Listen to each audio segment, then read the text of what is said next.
what I have come to believe is necessary in any moment, in any problem, is a form of triangulation where the quote unquote experts, we don't look at them as a monolith. We look at them as individual entities who bring something to our understanding of a problem.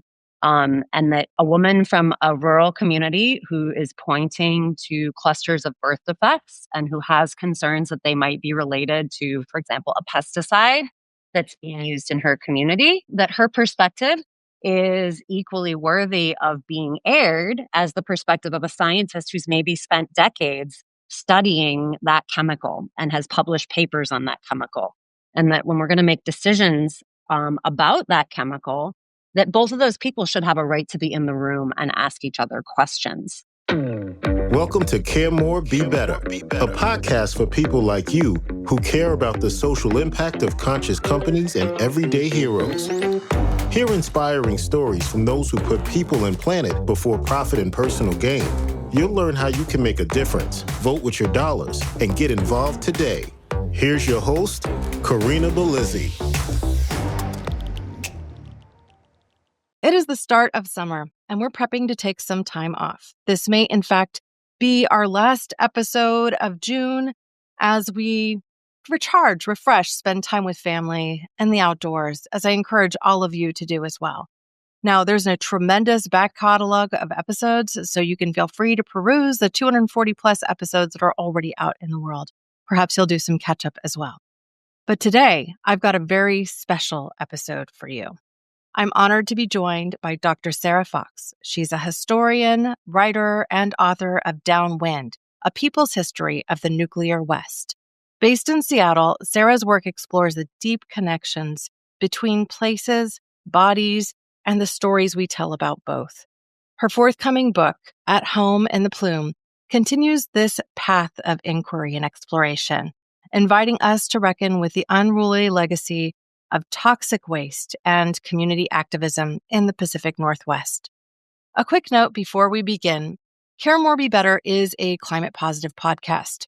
For every new subscriber on Apple Podcasts, Spotify, YouTube, as well as on our newsletter, we are planting a tree through a partnership that we commenced with forestplanet.org.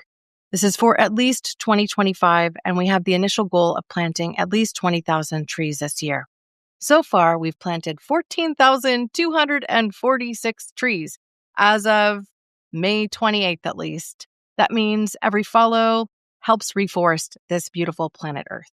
If you haven't yet, hit that subscribe button and join us in growing something that is truly beautiful and that truly matters. Wow. With that, Dr. Sarah Fox, welcome to the show. Thank you, Corinna. Thanks for having me. Well, it's so great to have you here. It was wonderful to see you speak when you were being interviewed for Prescott College, an institution that I call my home for my PhD research.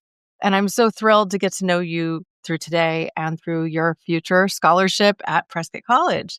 I'm very excited to have you. Thank you. Now, I wanted to first start with really this bigger question of what drew you to this intersection of environmental history, community storytelling, and these nuclear legacies that often get left behind. Yeah, absolutely. I mean, I've always been passionate about spending time outdoors. That was a big part of my childhood growing up and a value that my parents really centered. And as I started to get older, growing up in the Western United States, I was constantly exposed to conflicts over land use. Growing up in the Pacific Northwest, there were lots of debates about the spotted owl, for example, and if we could have jobs and also have, wild animals or old growth forests.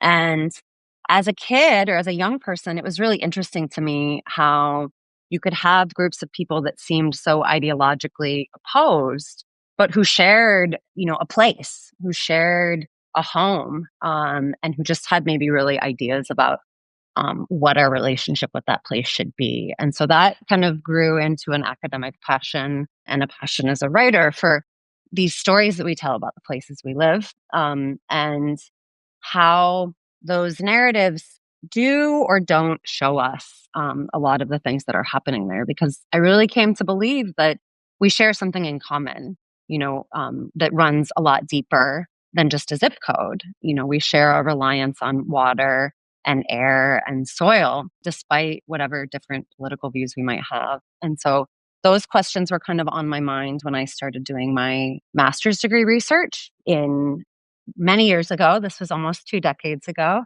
And I was living in Utah at the time. I'd gotten a scholarship to study Western American history.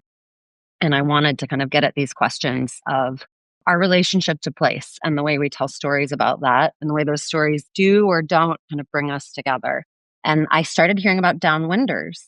And coming from Washington State, I thought of downwinders as people who live near the Hanford nuclear facility. I didn't know that we had tested nuclear weapons in Nevada for a very, very long time, and that there were a large group of people who identified as downwinders of that activity. And I was so perplexed that I had never heard of this history before. It seemed so big and so shocking that I just got pulled in to researching, and that research would eventually become my first book, Downwind. Yeah. Well, I happen to be aware of some of the nuclear storage sites in Nevada. For instance, outside of Las Vegas in the Pahrump area, off of the mountainside, nestled into what would otherwise be this pristine and beautiful land, or, buried in the mountain, is toxic waste. And so you have effects from that as well, because sometimes a barrel will leak. And, these aren't forever solutions. There really is no forever solution for nuclear waste. And I think that that reality becomes more and more clear as we see the effects downstream and downwind with time. I was watching a video recently of people finding mercury, like literally the liquid mercury on the banks of a river. And this is something that has become somewhat commonplace. We know that these waters can look really clean, pristine, but yet that they're not really safe to drink. As somebody who enjoys backpacking and getting outdoors, you've got your filtration stuff with you. You also know that the cleanest water you'll drink while you're out there is the stuff you brought with you. And of course, you can't carry that. And that reality, I think, is something that we are still, kind of getting used to and contending with. Now, I also grew up in Southern Oregon. I remember all of the campaigns to save the spotted owl that were prevalent in the 80s. And I was growing up in what was kind of Lumbertown, USA, in Medford, Oregon, or in the Rogue Valley in Ashland. And many of the people that relied on forestry type of work for their livelihood were like, what? It's just an owl. Can't it go live somewhere else? And didn't really think about it as a solvable problem. So they're like, either I have a job or this owl goes. So I need a job. I need to put food on the table. So I can't care about this owl. And I think that that trade-off is something that we're going to continue to contend with as we face climate change. So big problems. You're writing about very big problems. Hmm.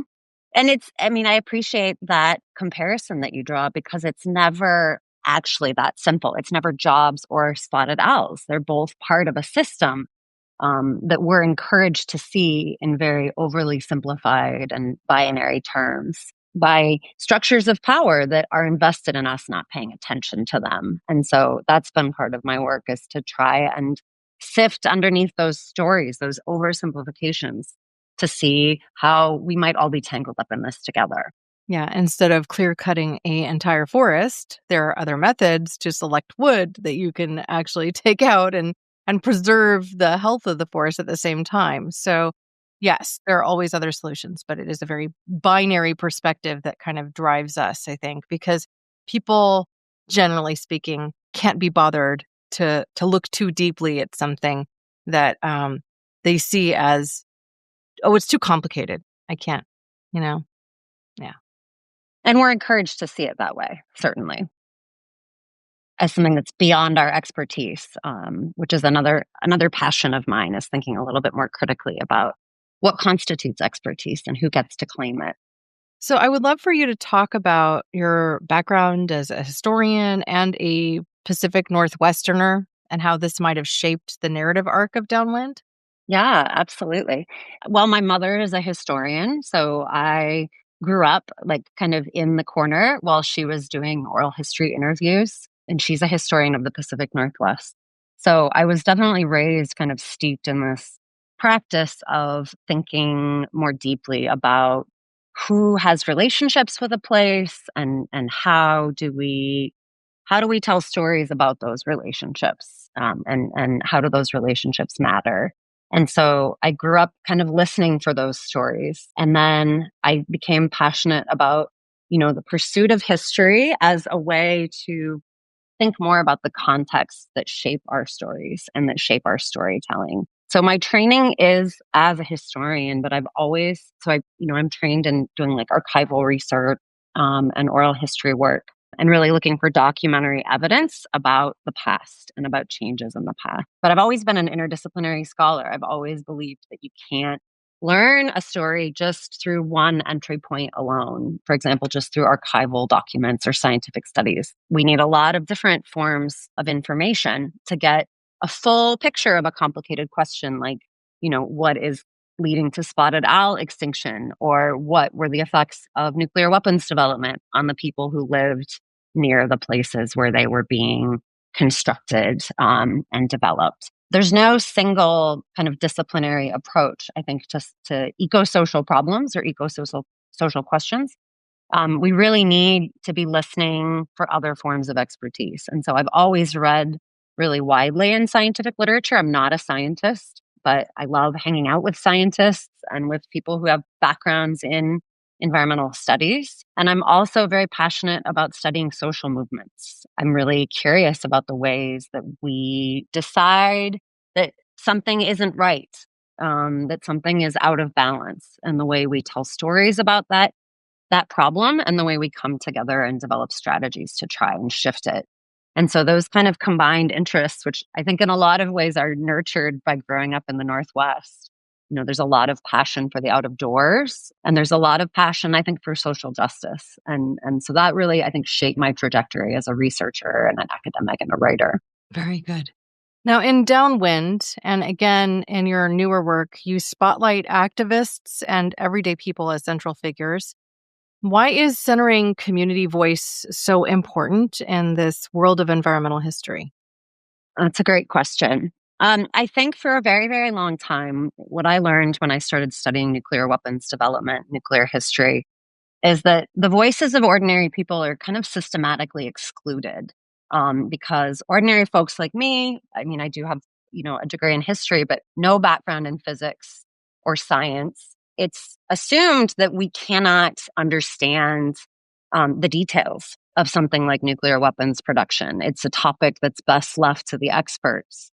And what I learned as I started digging deeper into this history is that shutting ordinary people out of these conversations was actually also a strategy to protect nuclear weapons development, because there was a recognition very early on that this was dangerous, that this was going to lead to long-term contamination, and that this was going to make people sick. It was going to cause birth defects. It was going to cause cancer. It was going to cause changes in people's genetic material that would echo forward for many generations. And in full cognizance of that reality, decision makers at the federal level made the decision to really focus on, this narrative that we should leave this to the experts, and that ordinary people just didn't have the capability to understand things like nuclear risk.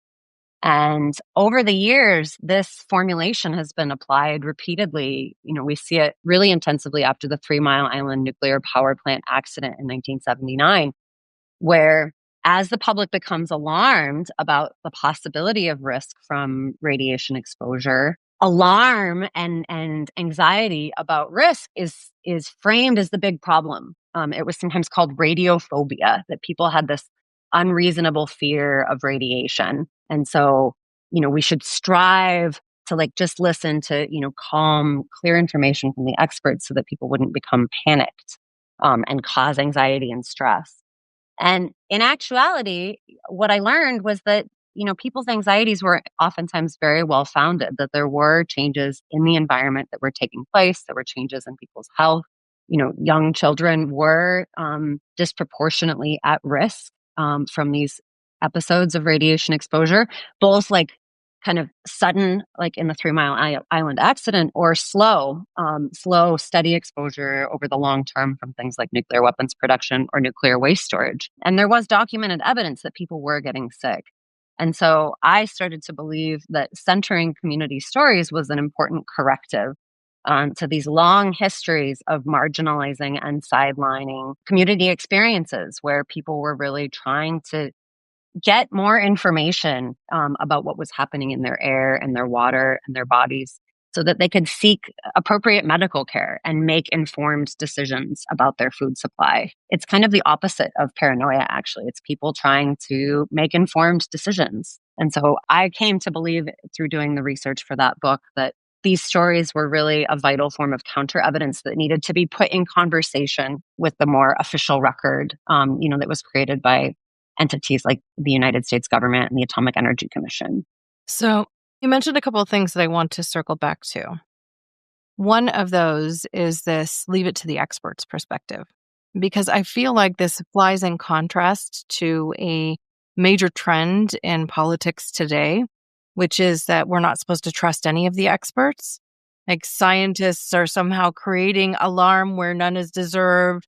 That these IPCC reports, or the international society that is essentially telling us where climate change is becoming more problematic and how to reverse some of those issues so that we don't face the mass extinctions that we are facing over the course of the next few decades. I mean, we're already in it. We see mass die-off of species of insects and mollusks in our oceans, fish, birds, wildlife, all sorts of animals are essentially going extinct at this point in time. And so, we can be referred to as alarmists or the blue-haired liberal, which is maybe why I put a little blue in my hair, poking fun at them. But the realities are that people have been encouraged not to trust the science in front of them and to do things like believe that vaccines are bad.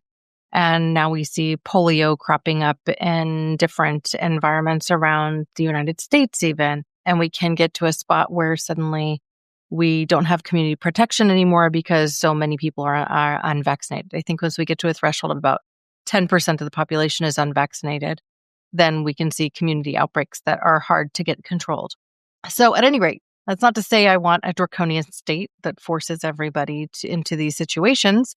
But it is also, I think, an important point to note that we're being encouraged as a populace not to believe the science, to question everything, to listen to, whichever politician that we're supposed to from our side of the aisle, so to speak. So what is your thinking about this movement? And can these two realities exist at the same time where you say, oh no, trust the experts here, but don't trust the experts here?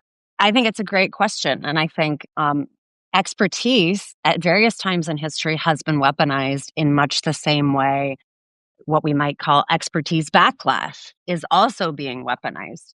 And again, I think it's a problem of a binary approach. What I have come to believe is necessary in any moment, in any problem, is a form of triangulation where the quote unquote experts, we don't look at them as a monolith. We look at them as individual entities who bring something to our understanding of a problem. And that a woman from a rural community who is pointing to clusters of birth defects and who has concerns that they might be related to, for example, a pesticide that's being used in her community, that her perspective is equally worthy of being aired as the perspective of a scientist who's maybe spent decades studying that chemical and has published papers on that chemical. And that when we're going to make decisions about that chemical, that both of those people should have a right to be in the room and ask each other questions. I think that I've found so much evidence over the years studying nuclearism of deeply ethical scientists who brought forward concerns about human health impacts and long-term environmental impacts, who were silenced not by science, as some sort of abstract entity, but by political regimes who were interested in moving in a different direction, by corporate interests who were concerned about the economic impact of regulations, who mobilized their own experts one thing that's interesting, you mentioned climate change. Some of the early campaigns against climate change science were waged by some gentleman with a consulting agency whose first big client was Big Tobacco in the 1950s. Big Tobacco knew that, and this has been, there's a wonderful book called Merchants of Doubt by historian Naomi Oreskes and forgetting her co-author's name, Eric Conway. But she looks at the history of this consulting firm, which really got its start helping Big Tobacco in the 1950s to defeat arguments, against the regulation of cigarettes by bringing out their own experts who could cast doubt on questions of causality. And even though the science was there, as they say, to prove that smoking caused cancer, they were able to defer regulation by creating doubt through, the mobilization of their own experts, people who had scientific backgrounds that weren't necessarily related to cigarette smoking or lung cancer. They were actually, the guys running this agency were former nuclear scientists who had perfected this strategy of kind of generating doubt in expert terms while working on nuclear weapons production. And so these same fellows later would go on to help create doubt around climate change science by bringing out other experts to kind of muddy the waters. And so I think what I always do with my students when I teach undergraduate classes is I say, who are the experts? What is the basis of their expertise? How can we look a little bit more carefully at who we're being instructed to trust? Are there divergent perspectives in the science that it would benefit us to bring to the table? And so, ordinary people are no more of a monolith than the expert. We have a lot of different forms of expertise that come from our daily lives and our various work. And so I think that, just the same way we see that, us ordinary folks are not a monolith. The experts are not a monolith either. And the current kind of moment of political discourse really flattens the notion of all experts being somehow the same. And they're really not. Well, and in research studies that are in third-party peer-reviewed journals, they're supposed to reveal any conflicts of interest. However, you have people who work in industry that then suddenly get gobbled up and employed by a lobby firm of some sort.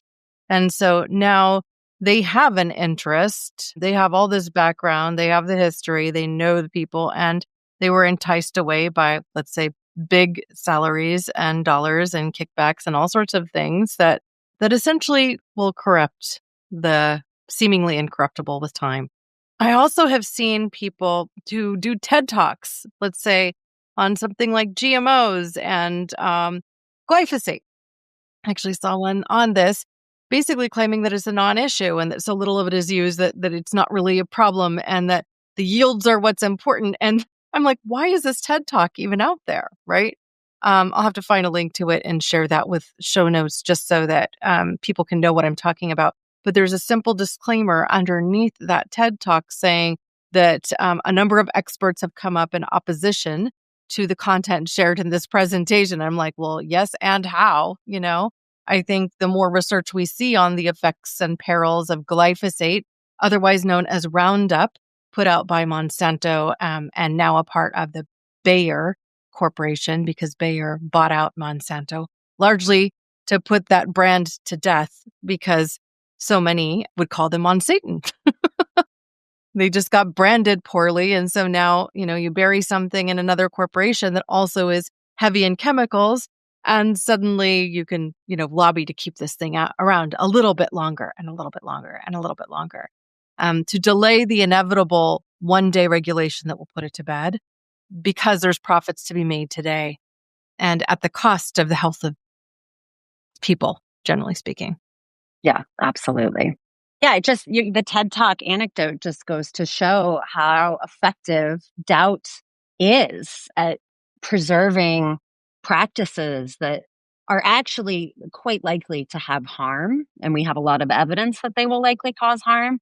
But if there is some doubt about causality, which is frequently the case when you're talking about environmental contamination, exposure over long periods, accumulating in our bodies, it becomes really difficult to say your cancer was caused by your exposure to X.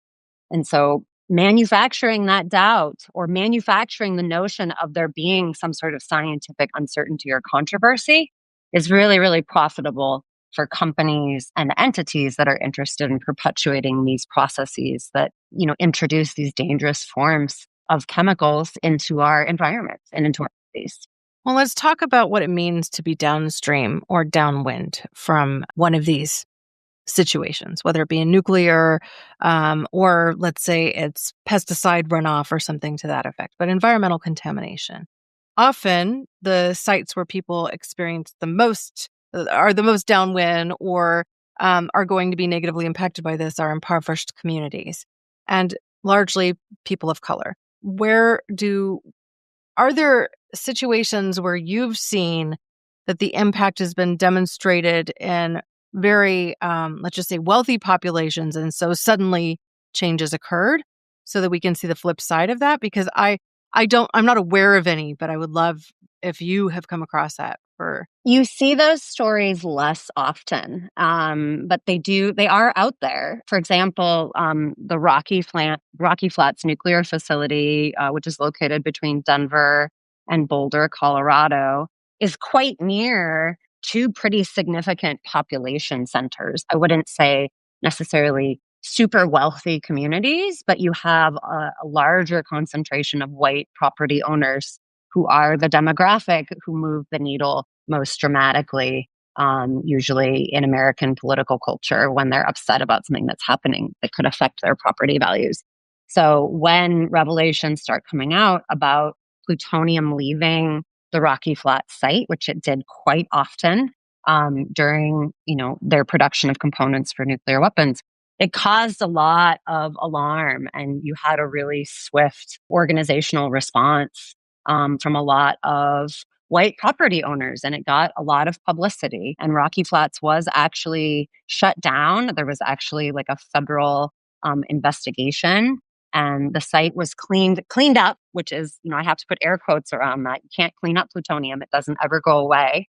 You can only try to contain it. But the Department of Energy really bragged a lot about how it was this incredibly fast cleanup, and now it's a wildlife preserve and you can ride your bicycle there. Watching that unfold, or reading, it unfolded in the 80s and 90s, but thinking about how that has unfolded in comparison to, for example, the cleanup or non-cleanup of contaminated uranium sites, which were also created to produce U.S. nuclear weapons during the Cold War. The Navajo Nation has over 500 of these uranium sites that have not been remediated. Infants who are tested in Indian Health Services hospitals on the Navajo Nation consistently are found to have uranium in their bodies, even though it hasn't been mined there or milled since 2005. So infants that are being born today still have uranium showing up in their bodies. There's very little, if not no urgency from the federal government to deal with the remediation of these sites. Whereas, Rocky Flats, you're right in between Denver and Boulder. You had a lot of white folks with a lot of political capital who wanted to see this resolved quickly. And so, yeah, there are certainly examples, I think, where we see more urgency on the part of responsible parties. And when we're talking about nuclear sites, the Department of Energy is generally going to be the responsible party. There's more urgency there. But as you say, the vast majority of these exposures are being absorbed by low-income communities, rural communities, primarily indigenous communities. And when we think about nuclear weapons production, the United States really would not have gotten nuclear weapons technology without the advantages that colonialism has provided, the ability to access large areas of land, minerals, and labor, and the ability to then use these large areas of land and water and air as a dumping site for the dangerous materials that are produced in the course of developing nuclear weapons technology. So the story of U.S. nuclear weapons is often told as one of American ingenuity and the sort of inevitable success of democratic projects. But really, it's a story about colonialism, I think. And that's also the case with other nuclear powers worldwide. Well, the juxtaposition you just laid out there, showing that there was action taken when it impacted white landowners and no action taken when it impacted the Navajo Nation is, I think, that's its commentary in and of itself, isn't it? I was thinking about the John Wayne Santa Ana Airport as an example, which is simply a noise pollution issue, but you have a lot of wealth amassed in this particular area. It's relatively close to things like Disneyland and, big hotels and a lot of people vacationing there. And so if you have ever flown into Santa Ana Airport and you know what it's like to leave it, they do this very interesting takeoff strategy to reduce noise pollution for people in the wealthy neighborhoods around there. And so it's like you're doing a brake stand in the plane before you start. And then you take off as quick as possible. And then once you're at like something like 10 or 15,000 feet elevation, you coast for a while until you're over the ocean. And then you kick the engines back on. And so it is just an interesting way in which politics and wealth has come into play for something as simple as noise pollution. But, because of the fact that you have so much commerce happening right there and so many wealthy people in the hills of Orange County. And so this is not a new problem. We'll continue to see things like this. And, we also see things like waste sites in impoverished areas. You might have something like off in the crevices of the mountains of Pahrump is where this nuclear waste site is. Well, guess what? Some of the lowest price properties are in and around that area as well. So, yeah, and you can see it too. If you look at a map of the fallout pattern of continental U.S. nuclear testing, which took place right outside of Las Vegas at the Nevada test site. They started testing bombs atmospherically there in the open air in 1951, and they did that until 1963 is when we had the limited test ban treaty with the Soviet Union, after which time they tested nuclear weapons underground at that site. But if you look at the fallout trajectory, it's like somebody put a giant fan in Las Vegas, and all of the fallout is blowing due east. And that was not accidental. That was federal policy. The United States government, the Atomic Energy Commission, which was in charge of these tests, which was responsible for both developing nuclear weapons technology and also protecting public health, which is a pretty massive conflict of interest. They knew that people would get sick. They knew that they were releasing large amounts of radiation, and that if that radiation went over Las Vegas or went over the large cities in California, that it would create public outcry among populations that had political power, white landowners, business owners, wealthy neighborhoods. So they deliberately tested these weapons only when the wind was blowing east, which means that Utah, Southern Nevada, Northern Arizona, Idaho, and Montana took the brunt of the fallout, which then just continued across the rest of the country. And so in the end, radiation doesn't weigh very much, and it can be carried quite a long ways on the wind. The signature of these nuclear tests would show up again on the Pacific coast after it had circumnavigated the entire globe. So, those communities were ultimately on the coast exposed to radiation, but it was, much lesser amounts than those rural and indigenous populations were being deliberately exposed to. There is always, like the example you mentioned with the airport, there are strategies to mitigate pollution, but they're selectively applied to protect certain populations at the expense of others. Now, as I think about your storytelling in particular and the activistic path that you've essentially laid out by centering the stories of individuals who are affected by this, by diving into their ethnographies and family histories and the pieces of history that they have retained in their hands. One of the things that you've spoken on is the fact that they may be skeptical of putting the documents that they have on file in the hands of institutions, of historical institutions and libraries and things along those lines. Can you speak to that? Yeah, that's something that I've encountered a number of times where, a person who's been an activist, whether a uranium activist or a nuclear testing activist, they amass a large archive, what I would call a grassroots archive of their own materials, their own research.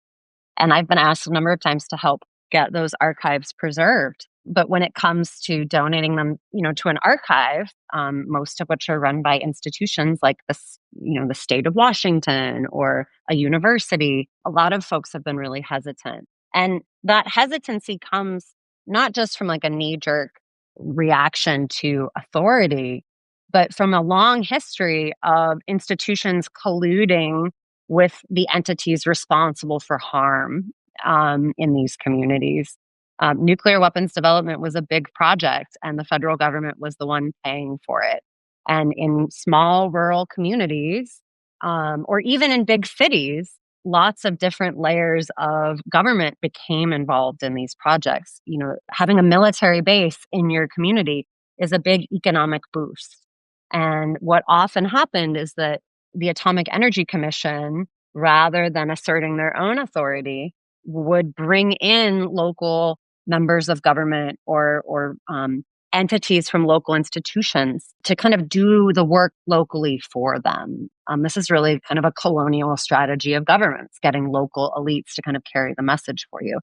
And as part of that project, they funded, the Atomic Energy Commission dumped tons and tons and tons of research money into, for example, universities. Like the University of Washington's Oceanography Lab benefited hugely from federal funding from the Atomic Energy Commission. We were testing nuclear weapons in the Pacific Ocean during the 1950s and introducing these radioisotopes, which allowed scientists for the first time to track global ocean currents. A lot of what we know about global climate change comes about from the Cold War introduction of radioisotopes into global air currents and ocean currents, which allowed scientists for the very first time to get a picture of these global systems. And in the hopes of better understanding them, but also better understanding the effects of nuclear weapons testing, the Atomic Energy Commission was dumping a lot of money into universities. And so as a result, there's one story that I share in Downwind about a group of sheep ranchers in the 1950s who had thousands of sheep die very, very suddenly and who had lots of birth defects and problems in young lambs that were being born. They went to their local agricultural extension agents, from the state ag colleges and said, "What is this?" And the Atomic Energy Commission was dumping money into those state agricultural colleges and pushing for scientists and experts to say malnutrition was what was responsible for these sheep dying, when privately they concluded it was absolutely radiation exposure. But in the effort to kind of keep local people compliant, they ended up funding this giant study on range nutrition, the Atomic Energy Commission did, through the state college. And so a lot of farmers then began to feel like the state college had been kind of paid off by the government. And so there's patterns like this, in every Well, place. they had. I mean, it wasn't a direct quid pro quo, but I'm sure there were buried threats and other things. Well, and what they did, I've looked at these, they wrote these, what they were called as cooperative research contracts. And in these contracts with the state colleges, they said, we will fund this much money into your genetics research program or into your oceanography program. And in exchange, because this matter is relevant to matters of national security, you will not submit for publication to a peer-reviewed journal. You will submit to us. And the AEC retained the power to embargo any scientific papers that they deemed threatening to the continuance of nuclear weapons development. So there were a lot of studies by a lot of earnest experts who were concerned about public health, who were concerned about environmental safety, that never saw the light of day because they were sidelined by the federal government in order to protect what they saw as a bigger project. And it's my understanding that that's also how often funded research is laid forward. I don't know if that sort of interest has to be declared in conflicts of interest or not. Ethically, it should be. I don't know that it is. I don't know that it is either. I'm thinking particularly about drug research, as a for example. A lot of which is done by the companies that are getting ready to sell the drug. Right. And they may or may not publish the negative research, or they may have agreements with the researchers say, oh, well, this is a very interesting area that you've revealed of these side effects. So we want to dig deeper to understand it before we publish. So therefore, let's look at your study design and, Exactly. There's lots of ways to keep that information from coming out. And one of the big ones that we see in nuclearism and also in drug research is to design the study in such a way that you don't find the problem. If you have a pretty good sense that there are particular health problems that are going to relate, are going to ensue from a particular form of exposure, you look for something else. And so, for example, the Hanford site in Eastern Washington, where we produce plutonium for nuclear weapons, there was a big study that began in the 1990s. It was funded by the Department of Energy because information had come out about the extent of radiation releases there. So what they did was they only looked at one health problem. They only looked at thyroid cancer. They didn't look at birth defects. They didn't look at reproductive cancers. They didn't look at autoimmune diseases, at these dozens of other problems that local people were pointing to. And so when the study came out, based on the way they had framed it, they were able to say that they didn't find evidence of an association. And so designing studies in such a way that they don't look at particular problems is another way that we can kind of preserve the fallacy that these things are safe.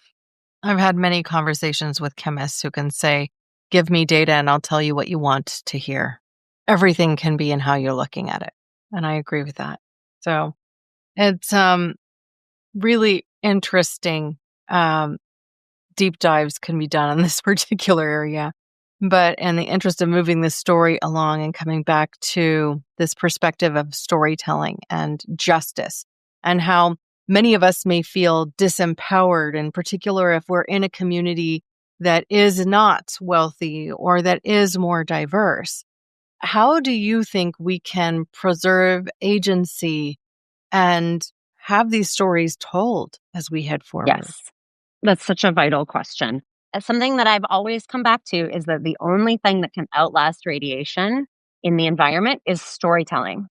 There are indigenous knowledge traditions wherein particular stories have been passed down for literally dozens and dozens and dozens and dozens of generations. It's the only human product we have that's capable of outlasting radiation in terms of longevity. And so the first part of my answer to that question is storytelling, is asking our elders for these stories, is looking for evidence of people's records of these things, these kind of grassroots archives that might be sitting in people's garages, and then finding ways to make this material and these stories accessible to wider audiences.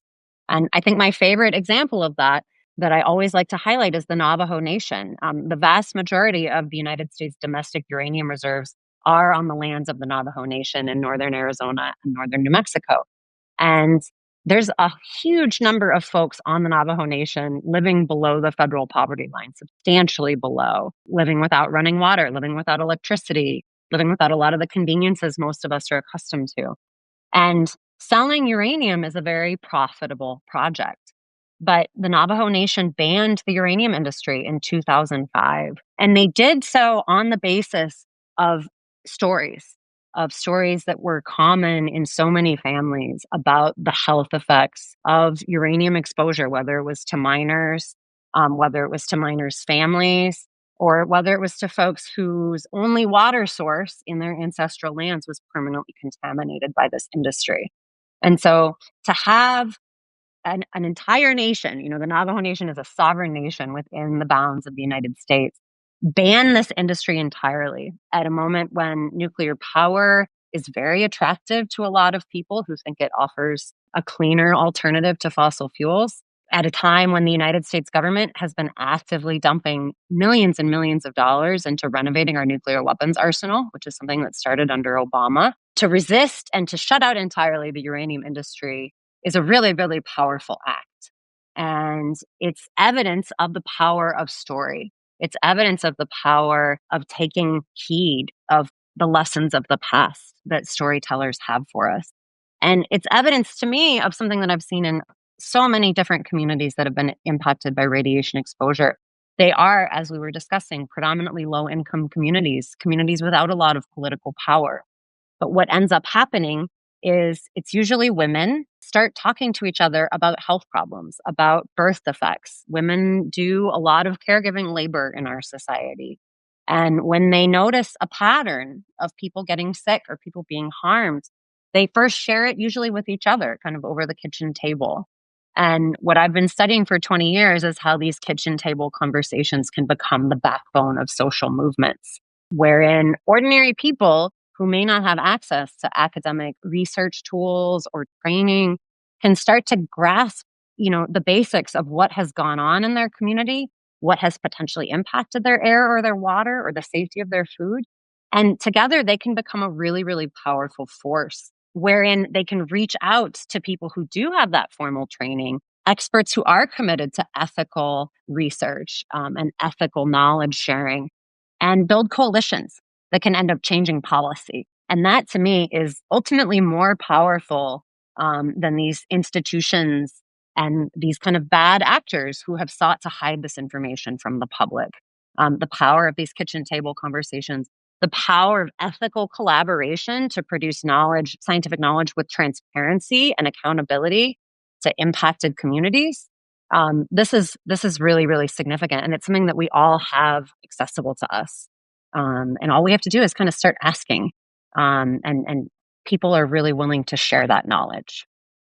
Now, you and I both saw an example of that kind of responsible research as presented by Dr. Lynn Peterson at Prescott College just a few weeks back. She has focused her research specifically on the impacts of methylmercury on fish populations and then the downstream effect of that on women and babies, specifically with regard to brain damage, birth defects, and things along those lines, just from getting overexposure of methylmercury.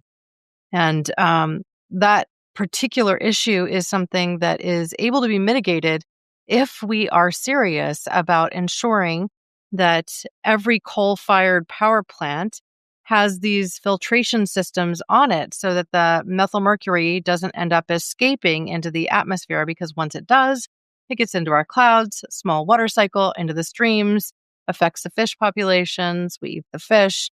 I mean, it's also in our air and drinking water, so those are problems that exist regardless. And this particular form of methylated mercury, not the mercury that's bound up in the coal, but once it's burned, it's methylated, is highly absorbable, highly toxic, and really 100% of the reason that women are advised not to eat certain fish more than a couple times a month during pregnancy and lactation. So she's making it a birth issue and bringing this research forward into politics with the hope of gaining these regulations, because recent loosening of restrictions on the environmental protections around us are going to mean that coal-fired plants that are less responsible are likely to just forgo this mitigation strategy, which can prevent these issues.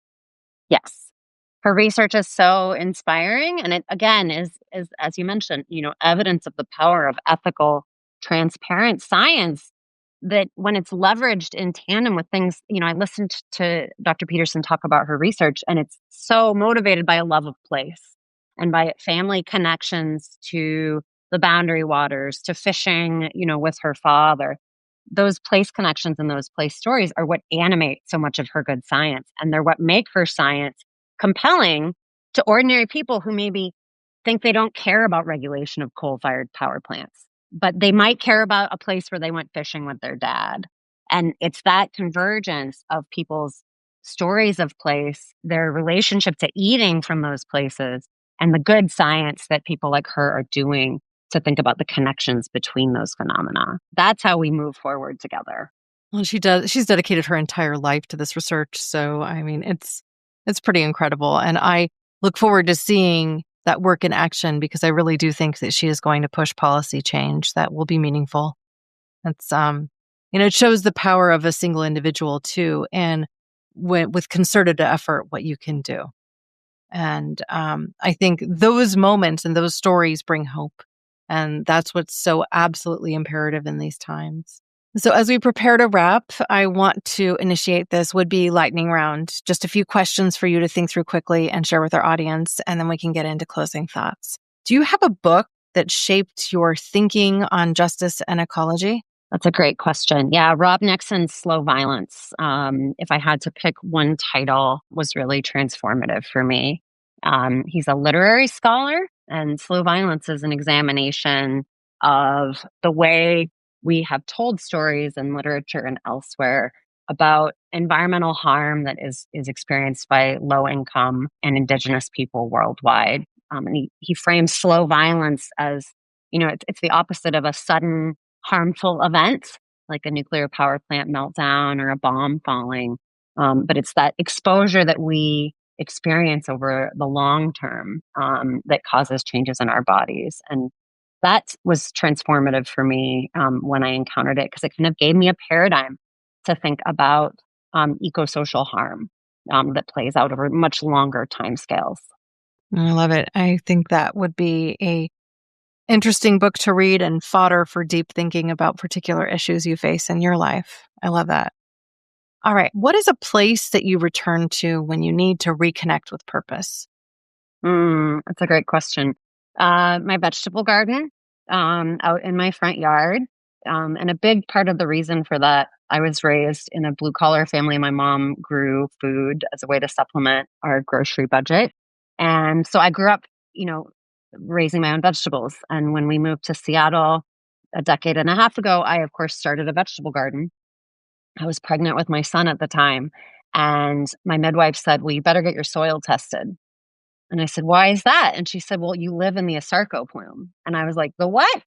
And I had to do some learning. And it turns out there was a copper smelter about 30 miles from where I live in South Seattle that operated for a century and released this giant plume of heavy metals into the air, which settled into the soil all around the Northwest, an area that kind of prides itself on being cleaner and fresher, for example, than some of the industrial areas on the East Coast. And it really rattled me. It really shook me. And so I had my soil tested. Luckily, it was below, dangerous levels of lead and arsenic, but it really changed my relationship with growing food. And it made going out to my garden a political act, as much as a personal one. And so when I need to reconnect and ground and sift through what it is I'm doing, that's usually where I go. Is that where you get the title for your new book, At Home in the Plume? Yes. Wow. Yes. Wow. Okay. And lastly, if you had one historical figure that you could interview, whether they be living or dead, who might they be? Oh my gosh. That's such a good question. And there's so many ways I could answer it, but just off the top of my head, Irma Thomas. She was an activist in southern Utah who was one of the very first people to draw attention to health problems that she related to nuclear testing. And she died a few years before I started doing the research for my first book. And she's always been a person who looms really, really large in my thinking about these kitchen table conversations and the power of ordinary people to spark, quiet revolutions in their neighborhoods. And she was someone who was really shunned by a lot of her neighbors and family and not taken seriously. But she didn't let that slow her down. And she's someone I always wished I could have talked to in person. So I guess Irma would be high on my list. I love that. Sarah, thank you so much for your work, for your voice, and for helping us understand that place-based stories can truly be tools for both healing and for resistance. Where can listeners follow your work, support the release of At Home in the Plume when it's ready, and what closing thoughts might you have? Oh my gosh, that's a great question. For the moment, the website for my first book is where most of that stuff will live, but I'm in the process of building a new website since I have the new book coming. So I'll signpost downwindhistory.com as a landing spot for folks, and there will be information posted there soon about these new projects and the new website. Well, when the new book is ready and the new website, you'll have to come on and talk about it. But of course, I'll need a pre-press copy to read, so I'm well prepared. Absolutely. Absolutely. No. Thank you so much, Corinna. Thank you so much. Now, of course, we will be sure to include links with show notes to everywhere people can engage with your work and follow you as a new core faculty member at Prescott College. Again, congratulations for that. Thank you so much, Corinna. I'm thrilled to be a part of Prescott and looking forward to more conversations in the future. Yeah, I get to learn with you. I've so enjoyed this time with Dr. Sarah Fox, and I hope you have too. To all of our listeners, I want to thank you for being a part of this journey today. As of this recording, we've planted 14,246 trees through our partnership with forestplanet.org, one for every new subscriber on each platform. So if you haven't already, be sure to follow us on Apple Podcasts, Spotify, and YouTube, and visit caremorebebetter.com to sign up for our newsletter. It's free, and every single sign up helps reforest our planet, one tree at a time. Thank you, listeners and watchers, now and always, for being a part of this pod and this community, because together we really can do so much more. We can care more, we can be better, we can build stronger, more connected communities that make a big difference every single day. Thank you. Thanks for listening to Care More, Be Better, a podcast for social good. To make sure you never miss an episode, subscribe, rate, and review wherever you listen to podcasts, and share with your friends to help us reach more people and spread more social good.